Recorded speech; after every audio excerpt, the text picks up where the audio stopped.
sanadkii 1984 tuulo yar oo la yiraahdo Fadisha ee ku taala dalka India ayaa waxay lahayd shirkad aad u weyn taasoo ahayd mid kiimikaalad lagu sameeyo. Ciyaalkii yararka ee tuulada joogay ayaa waxay habeenada ka mid ah go'aansadeen in ay dadkii tuulada ku sameeyaan barankii iyagoo markaas ka bajinayay ayadii iyo dadkii meesha joogay.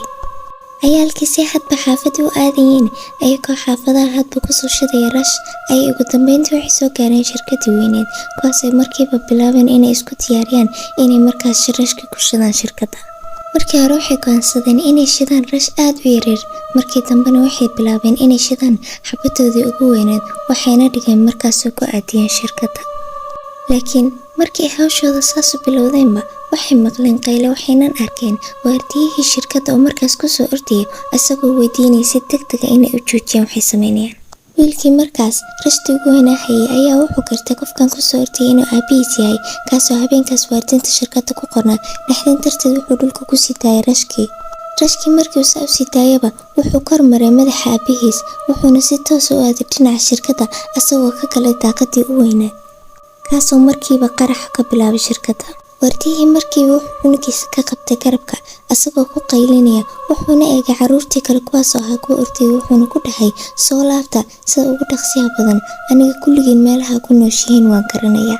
markii uu hadalkiisa sidaas u dhammaystayba waxaa xigay qarax aad u weyn kaasoo uu markaasba ka kacay shirkaddii. rashkii wuxuu ku dhacay maado aad u awood badneed taasoo markiiba bixisay reaction qarax wadata. kuwo ka mid ah shaqaalihii markiiba qarax markuu soo bilowday meesha ayay ku dhinteen, qaar kaloo aad u tiro badanna waxaa gaaray dhaawac aad u halis badan kuwaasoo dhimashada wax yar u jirtay. dabkiina wuxuu bilaabay isla markiiba inuu shirkadda ku faafo. qayle aad u xoog badan ayaa shirkadda dhan ka yeertay taasoo ay xaafadihii oo dhan maqleen sababtoo ah markaas shaqaalihii meesha ayaa si tartiib u gubanayay. qaar ka mid ah wiilasha ayaa gadaal soo eegay iyagoo aad uga naxsan wax ay sameeyeen. wiilkii uu dhalay waardiyahana wuu naxay markii uu arkay aabihiis inuu garabkiisa sii daayay oo uu ku orday dhinaca shirkadda si uu soo badbaadiyay shaqaalaha. markiiba waxaa qariyay qiiqa shirkadda, dib dambana ninkii waardiyaha looma arag.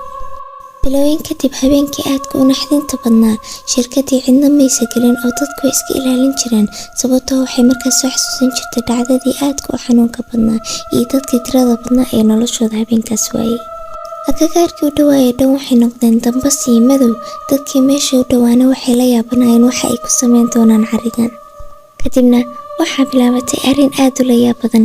dadkii tuulada waxay bilaabeen inay ku sheekaystaan inay arkeen har kaasoo ag taagnaa shirkadda, waxayna dhaheen wuxuu ahaa nin. markaasi u fiirisan waxaad moodaa inuu ilaalinayo markaas shirkadda. waxay dhaheen wuxuu ka haray dadkii habeenkaas ku dhintay. dadka qaarna waxay dhahaan inuu ahayd ruuxaantii ninkii askariga ahaa oo habeenkaas meesha ku geeriyooday. markii ay dadka isku dayaan inay u soo dhawaadaanna si layaab leh ayuu hawada ugu baaba'ayay. sanado badan markii ay dhaafeen kadib wuu sii yaraaday aragtidii ruuxaanta maalinba maalinta ka dambaysa. dadka qaar waxay sheegeen in marar dhif arkeen laakiin qof awood u lahaa inuu u soo dhawaado ma jirin sababtoo waxay bilaabeen inay ka cabsadaan. sidaas ayay arrintu ahayd ilaa maalin galab ah ay gabar yara iyadoo u socota dhinaca gurigeeda wadada iyadoo maraysa ay ka hor timid markaas ninkii ruuxaanta ahaa. waxay gabadhi yareen markaan u hortaagnayd weji ninkii ruuxaanta ahaa, waxayna garatay ninkan inuu ahaa ninkii waardiyaha habeenkaas shirkadda ku dhintay. isagoo kor u fiirinaya shirkadda daaqadaheeda ayay soo hor istaagtay. kadib gabadhi yareed waxay tiri, maxaad weli u joogtaa? waad samaysay habeenkaas wixii aad awoodid, waa inaad tagtaa sababtoo hadda xor ayaa tahay, kaagama baahna shaqaalaha inaad markaan ilaalisid. ninkii waardiyaha ahaa isagoo geeskii u eegayay aan weli ka jeesan ayaa wuxuu ku jawaabay, aniga kama ilaalinayo dadka shirkadda dhibaatooyinka bannaanka ah, waxaan ilaalinayaa wiilkayga waxaana ka ilaalinayaa dhibaatooyinka shirkadda gudaheeda ah. kadibna ninkii waardiyaha farta ayuu wuxuu bilaabay inuu ku taago dhinaca daaqadaha shirkadda. markaas gabadhi yareed markii eegtay naxdin ayay la qalashay, waxay aragtayna aad iyo aad ayuu markaas uga nixiyey.